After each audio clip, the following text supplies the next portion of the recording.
Nicolás, buenos días, buenas tardes para usted. Muchas gracias por participar de esta serie de charlas que organiza el Jefe Festival con el apoyo de Sura en alianza con el diario El País. Me gustaría comenzar por hacerle algunas preguntas que nos han enviado algunos de nuestros lectores a partir de su video. Usted en su video habla de la recuperación verde y de cómo la ciudadanía de algunos estados como Alemania o Nueva Zelanda y recientemente Francia le reclaman más activamente, como por ejemplo en las elecciones municipales francesas de hace un mes. ¿Cómo hacer que este movimiento que reclama la recuperación verde se active en países donde las necesidades básicas no están cubiertas y cuyos líderes ambientales son asesinados?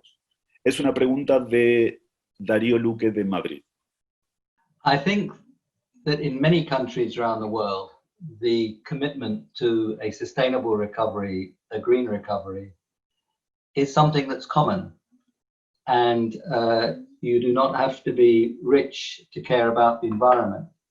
And many people in very poor countries understand even more deeply how their well-being, their health, their economic activity is dependent on the environment, whether it's through forests and water supply and biodiversity, or through the weather and their farming and so on. I think poor people in congested, dirty cities around the world have seen how the air has become clearer during this period of the decline in the economies and the lockdown.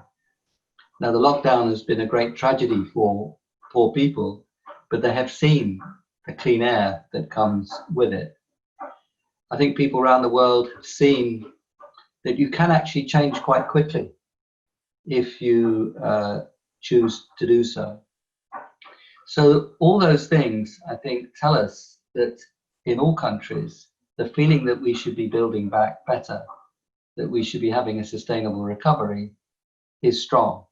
And actually the opinion polls, if you look at them in different countries, support that proposition. Then the question is, of course, how do you do it? How do you do it economically? How do you do it politically? And economically first, I think we can see that many of the things that we would look to do from the point of view of sustainable and green economy can be very strong in a recovery, because many of them can be done quickly, many of them are labor intensive, and many of them have strong economic multipliers in the sense that they generate local employment on top of the employment directly involved. If we think about, in my own country, the UK, retrofitting inefficient buildings, if we think about creating the infrastructure for electric vehicles, if we think about how we make our cities more friendly to pedestrians and cyclists, if we think about extending broadband communications, all those things are things which can be done pretty quickly, labor intensive, and have strong economic multipliers. If you think also about natural capital and the land and our water and our forests, planting trees is something that you can do quickly, labor intensive, and with economic multipliers. Looking after our water systems, again, is another example. Restoring degraded land, which is very important in many countries, from Colombia to Ethiopia to India, and right across the world in all the major continents, including my own, including in the UK. Restoring degraded land is very important too. So what we can see is that there is a political desire to do things in a much better way, and that the economic projects are there which put together the strong recovery and the sustainable recovery. Essentially, you're using a time of unemployment to do things that you know you have to do. And you're doing it when the labor is available to do it. And when you find out, you implement, you discover that it's a strong recovery. So all those point the same way, but I don't want to pretend that the politics is all easy.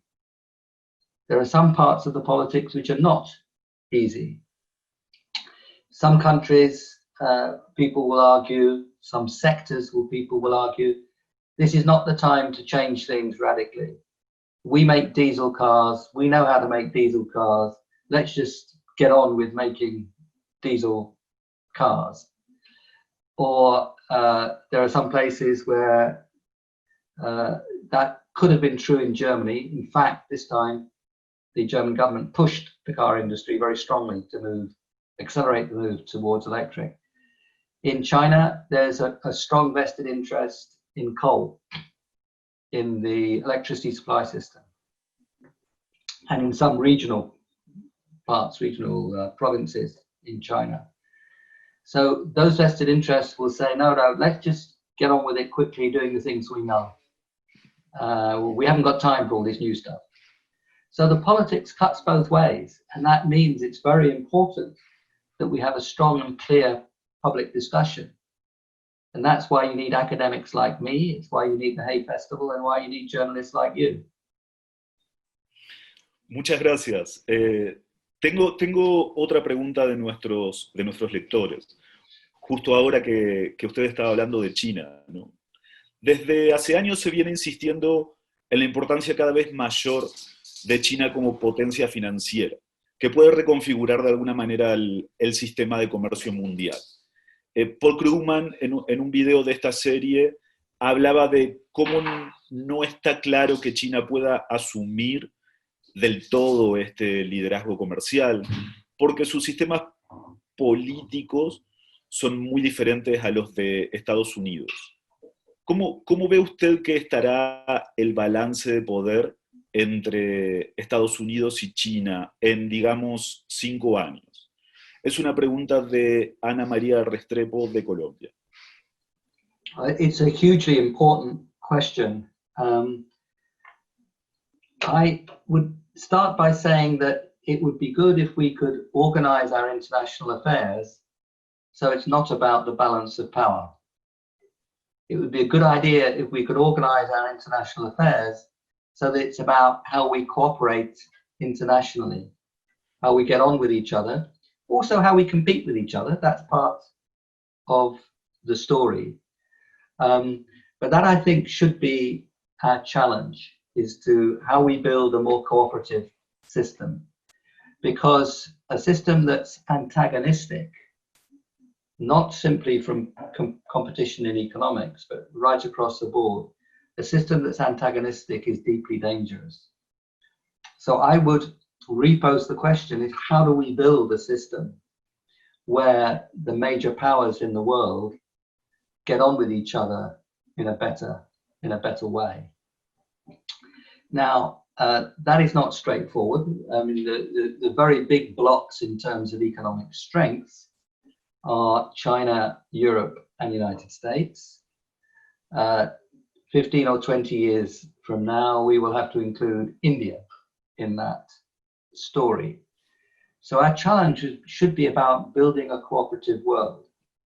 And that means finding things to cooperate on. You might not be able to cooperate on everything, particularly if you're competing strongly on trade. I think there are 2 or 3 areas where we should recognize common threats, common vulnerabilities. Climate and biodiversity is surely one set of issues where we understand, or should understand, that we are facing a common threat. COVID, pandemics is a second area where we should recognize we're facing a common threat. And the third area is the international financial system. If that melts down, we all suffer. And we're seeing that now, and we saw it 2008-10. We saw it between the First World War and the Second World War. So I would say, let's compete. This will happen. Actually, that's quite healthy. But also, where we face common threats, where we're deeply interdependent, climate and biodiversity, number one, pandemics, number two, financial systems, number three, then our challenge is to work out ways of collaboration. Now, on climate change, we do have structures, United Nations Framework Convention on Climate Change. It had made the very good Paris Agreement in 2015. Next year, we have COP26 of the United Nations Framework Convention on Climate Change in the UK, in Glasgow. In the same year, China has what's called COP15. COP is Conference of the Parties on biodiversity in China. And so there could be, as it were, a commonality around that. The European Green Deal and the European budget and the European Recovery Programme of December and then again July, just a couple of weeks ago, that is a very strong statement on how to rebuild. That is an area where dialogue with China could be very positive. We should be investing in the WHO and our International World Health Organization. I hope we can find ways to do that. We should be investing in shared vaccines for COVID and shared treatments. And similarly, we have an international financial system and we should be investing more in that. So I hope that Europe will press strongly on cooperation on all those three areas. Now, we don't know what will happen in the United States. I think it's fair to say that the current occupant of the White House is not very interested in internationalism. I think that's what the British call understatement. And at the same time, we know he won't be there forever. And who knows, it may be sooner rather than later. We have to wait and see. But I think it's the right thing to do now is to pursue the internationalism, the countries that want to do that, which I think is many countries, many parts of Latin America, not all of it at the moment. And we know that Brazil may not be particularly keen on a very internationalist approach at this time. But there are many countries who are, and I think we should get on with it. If the question, lastly, if the question is narrowly, will the Chinese economy grow faster than the American? The answer is yes. And it won't be long before the Chinese economy is unambiguously bigger than the US economy. But there are 4 times as many people in China as there are in the United States. So it'll be a very long time before China's output per capita is approaching the United States or Europe. But if the question is, when will China's economy be bigger than the US economy? That's a very narrow version of the question. But if that's the question, the answer is quite soon, next few years. Ya. Una de las cosas que a mí me gusta que usted dice en el video es que esta crisis generada por el coronavirus ha demostrado que una mayor comprensión de la ciencia permite gestionar también con mayor eficacia situaciones como la crisis climática. Pero la crisis ha demostrado también el profundo problema que tenemos con la desinformación, incluso en los países más desarrollados. Algunos países de Europa, por ejemplo, están entre los que tienen menores índices de vacunación en el mundo. ¿Cree que este problema puede afectar la aplicación de soluciones colectivas a la crisis? The question of people's attitude to science and people's attitude to what institutions and governments say, not the same thing, but they're related, I think is enormously important. And I think that science communication is something that matters enormously. And ability to communicate science is extraordinarily important. Now, in the UK, we have Sir David Attenborough, who is brilliant at communicating about nature, climate, biodiversity. He's not a scientist really, although he knows quite a bit about science. Pope Francis has been communicating very well on a lot of the issues around environment, particularly Laudato Si and the encyclical on the environment. And he speaks in very simple, direct language that if we destroy creation, then creation will destroy us. Now that's a very direct, clear statement. Now, I'm an academic who has problems with the idea of creation, but that's not the point. The point is that the statement is actually very clear and logical, and people can understand what it means. Those are two very different examples of non-scientists communicating about science. But I think the scientists themselves have to get much better at communicating about science. That's about the content, yeah?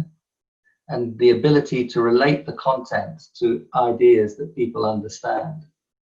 Good journalists are critical here as well. But there's another part of the story of communication on science, which is about showing vested interests. And a lot of the communication around climate, the misinformation, the destructive information, the information that tried to create confusion was from the fossil fuel companies or financed by the fossil fuel companies. So a second aspect of this challenge, and here journalists are very important, is to show who it is. Who is it that is making these statements which are not true? Who is it? Where does the money come from? Why are they doing it? And that's also something that is very important. Thirdly is the education system itself. You know, the more people are taught science well at school, I think the better it is. So that's communication about science. I think actually part of that journalism is to make social media more responsible for content. And that is something, you know, they are publishers now. They may not have thought of themselves as publishers 15 years ago, but they are now.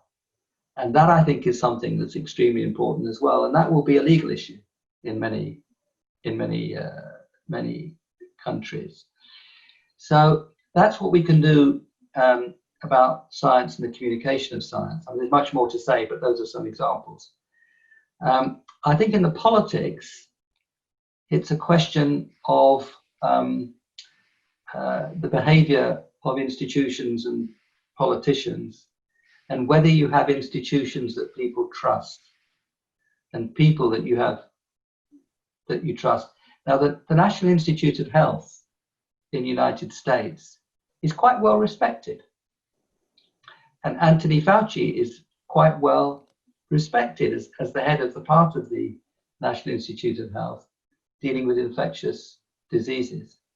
So giving the airtime to those people and those people making sure that they get out there and talk is a very important part of the process.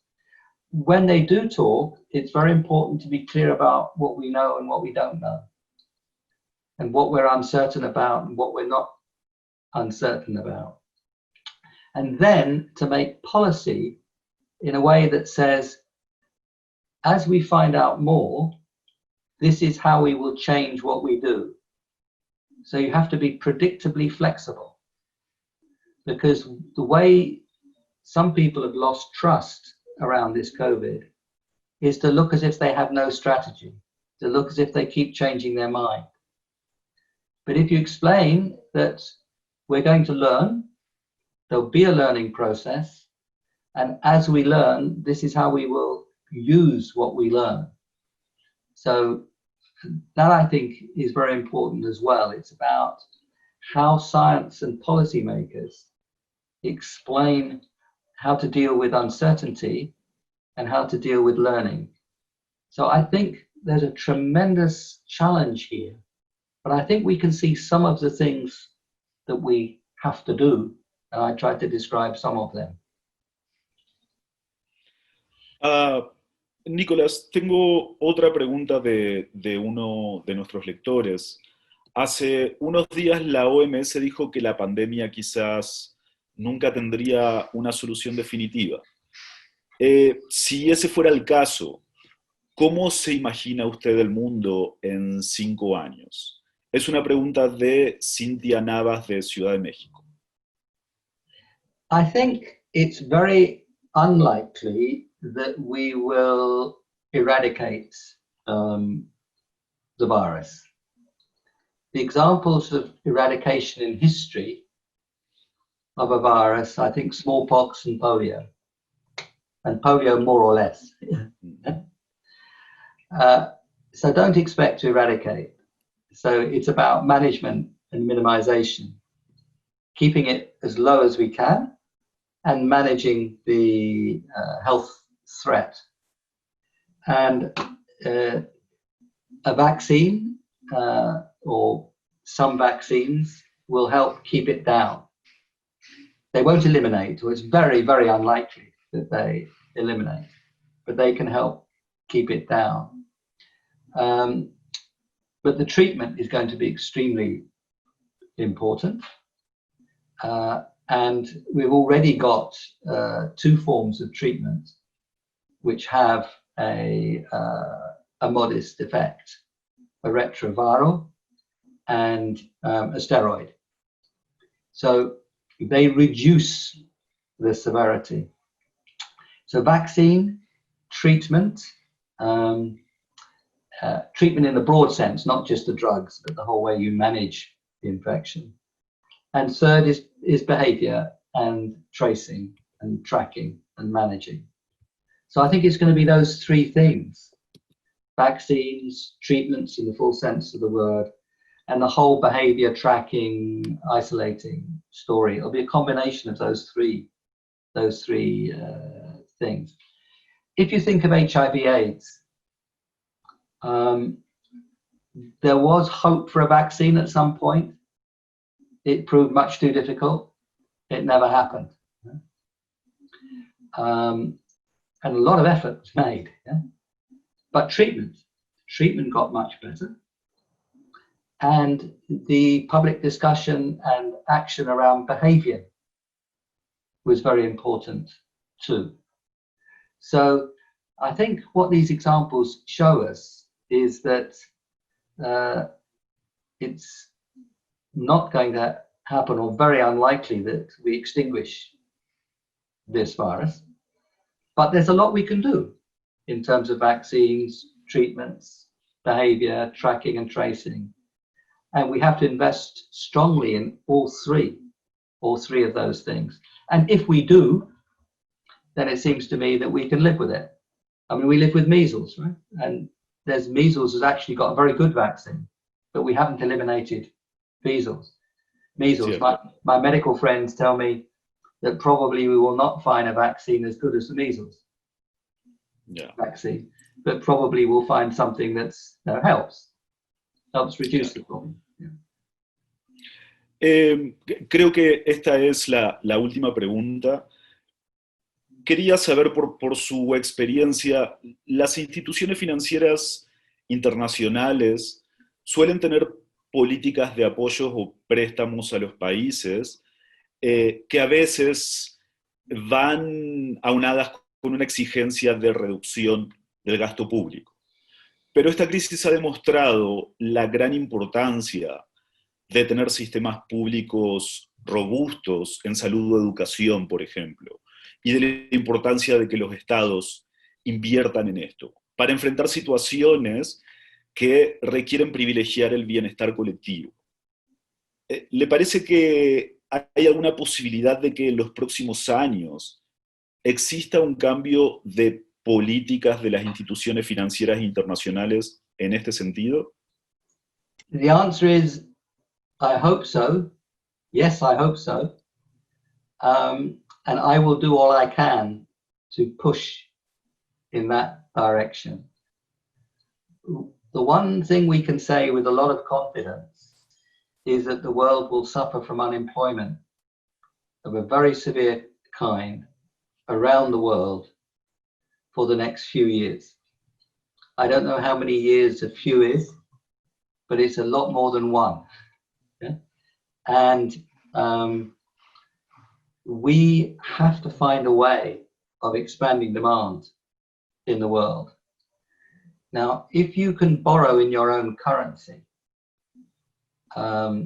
as United States or the UK or China or Europe as a whole in the euro, if you can borrow in your own currency, you can run big deficits and pay back later, or actually not pay back later, but grow out of it so that your debt, the GDP ratio goes down through growth of GDP.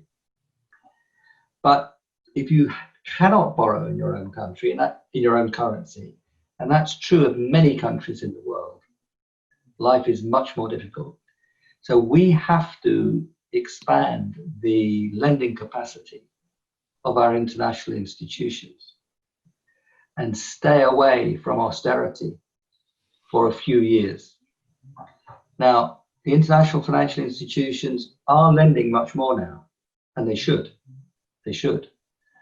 We should see the IMF release the $500 billion of special drawing rights that it could, in principle, release. But the ability to lend at a much bigger scale must come from a decision of the shareholders that they can do that. And that decision is crucial. We need it soon. And when we make it, we will be able to say, these are the kinds of policies that we want to support. And investing in health and education, I hope, will be a big part of that. But so too, investing in a sustainable recovery, investing in clean cities where we can move and breathe, investing in ecosystems which are productive and robust and fruitful. Those are the kind of investments that we need to make.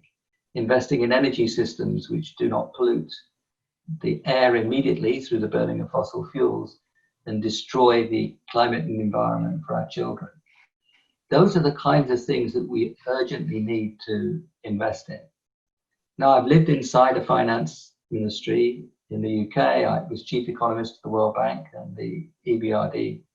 You've got to spend carefully and well, but you've got to give yourself the space to invest in the productive assets, which are health and education and energy and clean energy and so on. You've got to give yourself the space to do that now.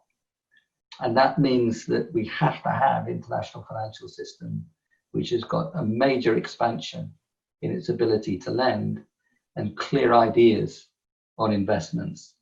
So it's a big challenge. I'm not predicting it will happen, but I'm predicting that I and other people will work hard to try and make it happen. Nicolás, muchísimas gracias por participar de esta conversación y por responder las preguntas de nuestros lectores. It's a pleasure to talk to you, Eliezer. A pleasure. Thank you.